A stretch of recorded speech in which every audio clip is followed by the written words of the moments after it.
Thank you for joining me again, Coin Roll Hunters. It's Matthew, the Great Coin Roll Hunter, as we continue our little War Nickel mini-series. Just to break up the monotony of all the half dollars. Not that it's boring. I just know that some of you were hoping I really found a War Nickel, so I appreciate that. And I figured I'm never going to find one if I don't look. So that's why we're going to do just a little mini-series. So we've got our second roll here.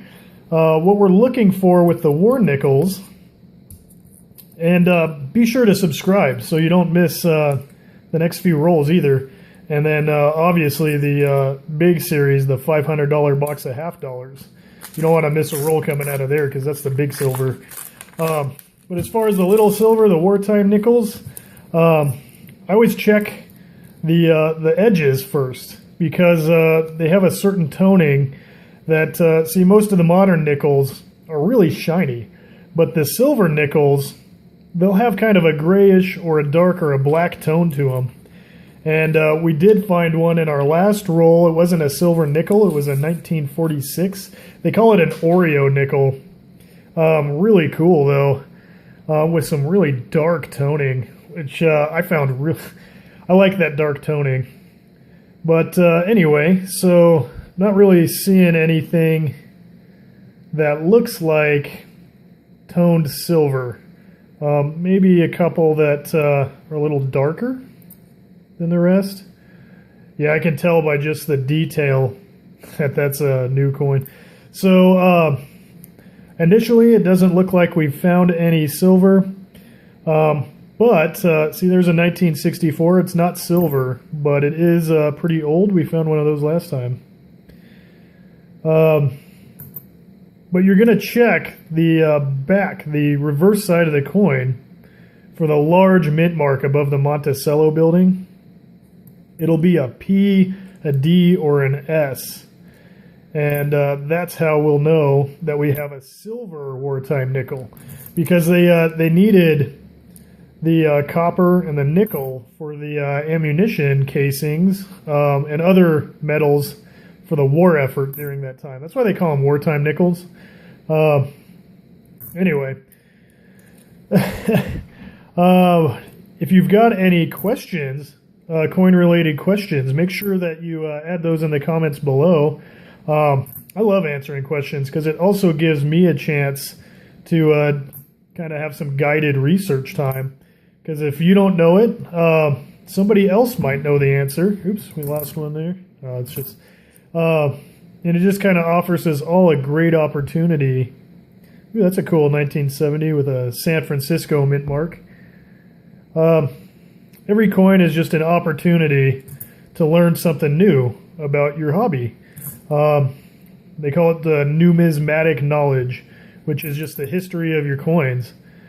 And a lot of these coins have some tremendous history.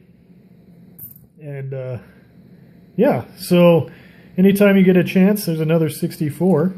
You know, look at the pocket change that you have available to you. If you're not doing any heavy coin roll hunting, maybe you stumbled this video, came across your news feed or something, or a friend shared it with you.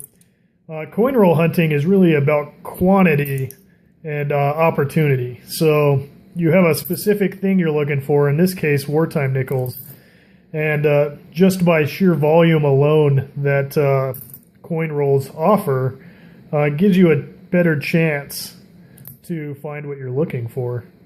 And I recommend it to everybody. I mean, even some supermarkets, grocery stores, you can go to the service desk and ask for a roll of nickels or something. You know, $2. If you're wondering if you want something fun to do with your kids, this is a great hobby for younger children because it's shiny, it's tangible, you're actually holding and you're manipulating coins, and they're highly collectible, and it's you're just creating a bedrock moment between you and your children, or your nieces or your nephews if you're an uncle or an aunt and you want to be the cool uncle or aunt, or you have no idea how to do that, which was my case.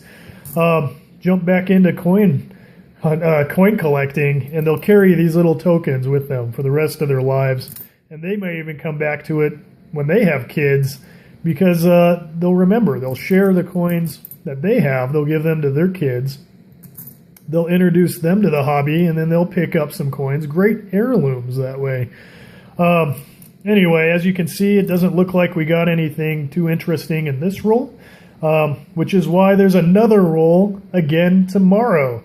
So those of you following me, if you haven't subscribed yet, hit the subscribe button, because in the mornings I do one roll of $50, and we're looking for a bunch of stuff in those.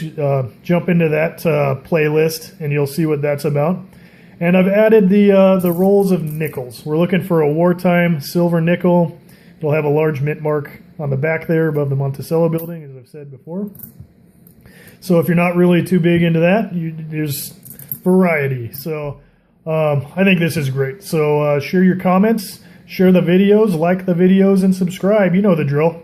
With that being said, this is Matthew, the Great Coin Roll Hunter, wishing you happy hunting.